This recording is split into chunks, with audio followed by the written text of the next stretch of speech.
ناظرین، میں ہوں محمد اعظم سمیر اور آپ لوگوں سے ایسی باتیں کرتا ہوں کہ میرا ماننا ہے زندگی بدل سکتی ہے،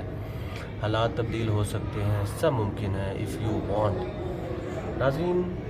زندگی میں سیکھنے کے لیے ایک چیونٹی سے لے کر ایک بہت بڑی سلطنت ہی کافی ہے۔ اگر آپ سیکھنا چاہیں تو ایک چھوٹی سی چیونٹی سے بھی سیکھ سکتے ہیں، اور اگر آپ سیکھنا چاہیں تو بہت بڑی سلطنت سے بھی سیکھ سکتے ہیں۔ آج میں آپ کو ایسی سلطنت کے بارے میں بتاؤں گا جس کا نام تھا مغلیہ سلطنت۔ مغلیہ سلطنت سے ہم کیا سیکھ سکتے ہیں؟ وہ زمانے میں معزز تھے مسلمان ہو کر، اور تم خاک ہوئے تارک قرآن ہو کر۔ تو مغلیہ سلطنت تو پارا پارا ہو گئی، وہ تو ختم ہو گئی بہادر شاہ ظفر کے بعد۔ لیکن جو ایک چیز میں نے سیکھی مغلیہ سلطنت سے وہ یہ تھی کہ ناظرین، میں آپ کو ایک بات بتاتا ہوں کہ ایک دو بلد، ان کی جوڑی، ان کی آنکھوں پہ پٹی باندھ کے اگر آپ ان کو ایک کنویں کے گرد دوڑائیں اسی طرح تیل نکالنے کے لیے یا پانی نکالنے کے لیے، اگر وہ کروڑ کلومیٹر کا بھی سفر طے کر لیں گے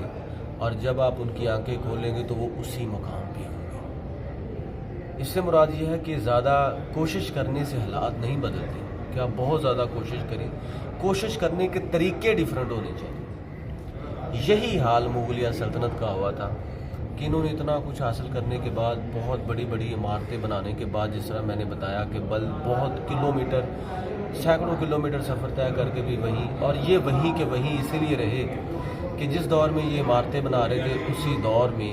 برطانیہ میں یونیورسٹیاں بن رہی تھیں، جس دور میں یہ اپنے بڑے بڑے محل تیار کر رہے تھے تو اسی دور میں فرانس میں اور اٹلی میں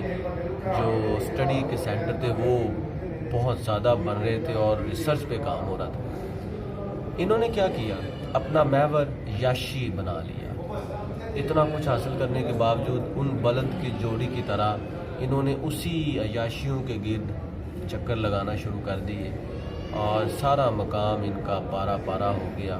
اور عیاشیوں کی پاداش میں یہ اتنے گر گئے کہ ایک چھوٹا سا بادشاہ محمد شاہ رنگیلا آ کے بھی ان کو تباہ کر کے چلا گیا۔ شیر شاہ سوری نے ان کو تباہ کر دیا، سکھوں نے ٹف ٹائم دیا، بہت سے لوکل راجاؤں نے ان کو بہت ٹف ٹائم دیا،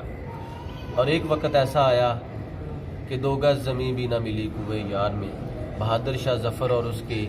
جو لاڈلے تھے ان کو رنگون کی گلیوں میں ان کی بے حرمتی کی گئی، اور ان کے بچوں کو وہاں پہ گھوڑوں کے پیچھے باندھ کے ان کو مار دیا گیا، اور یہ سب کچھ اسی لیے ہوا کہ انہوں نے اپنا محور صرف ایک سینٹر رکھا ہوا تھا جس کا نام ہے عیاشی۔ اگر یہ اس پاداش میں، اس عیاشی کی پاداش میں اپنا جو مقام جو ضیاء الدین محمد بابر نے 1430 میں حاصل کیا تھا، اگر اس کو ضائع نہ کرتے تو آج ان کو آرکیٹیکچر، آج ان کو بڑی بڑی عمارتیں بنانے والے، اور آج ان کو بہت زیادہ عیاش زندگی گزارنے والوں کے صف میں نہ رکھا جاتا، بلکہ ان کو سلطنت عثمانیہ کے صف میں رکھا جاتا کہ جنہوں نے اسلام کو پروموٹ کیا اور جنہوں نے دنیا میں اپنا سکہ منوایا۔ تو ناظرین، جو چیز سیکھنے والی وہ یہ ہے کہ آپ اپنی محنت کا بھی محور ایک نہ رکھیں، آپ کوشش بھی کریں، اسٹرگل بھی کریں، تو آپ کا مرکز، آپ کا سینٹرک پوائنٹ جو ہے وہ ہونا چاہیے جو اپ ٹو دا مارک ہونا چاہیے۔ بلد 1000 کلومیٹر کا سفر طے نہ کریں آنکھوں پہ پٹی باندھ کے، وہ 100 کلومیٹر کا سفر طے کر لیں آنکھیں کھول کے، وہ 1000 کلومیٹر سے زیادہ بہتر ہے۔ ایک ہی جگہ پہ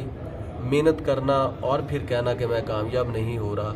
یہ سب سے بڑا بہانہ ہے۔ آپ کو محنت کرنے کے وسائل ڈھونڈنا پڑیں گے، آپ کو محنت کرنے کے ذرائع ڈھونڈنا پڑیں گے، اور آپ کو اس چیز پہ محنت کرنی ہوگی جس چیز پر زمانہ آپ سے ڈیمانڈ کر رہا ہے۔ کہ آج بھی اگر میں کہوں کہ میں کسی مزار کا دربان بن کے ترقی کر جاؤں گا تو یہ کبھی بھی نہیں ہوگا۔ اگر آج میں کہوں کہ میں ایک چھوٹی سی گول گپے کی ریڑھی لگا کے کہوں کہ میں ملک ریاض بن جاؤں گا یا بہت بڑا امیر انسان بن جاؤں گا، اور اس میں بہت زیادہ ٹائم آپ کو انویسٹمنٹ کرنا ہوگی، آپ کو ذرائع ڈھونڈنا پڑنے ہوں گے، آپ کو ذرائع ڈھونڈنا پڑیں گے، آپ کو وسائل تلاش کرنا پڑیں گے، اور اس سمت جانا پڑے گا جس سمت میں آپ کی ترقی آپ کا انتظار کر رہی ہے۔ تو ناظرین، یہ تھے میری کچھ مغلیہ سلطنت سے ریلیٹڈ بعض گشت. مجھے امید ہے کہ ان باتوں میں سے آپ کو کوئی نہ کوئی میری بات ضرور اچھی لگی ہوگی. اگر آپ کو میری کوئی بات بھی اچھی لگی ہو تو میرے چینل کو ضرور سبسکرائب کریں. Thank you so much.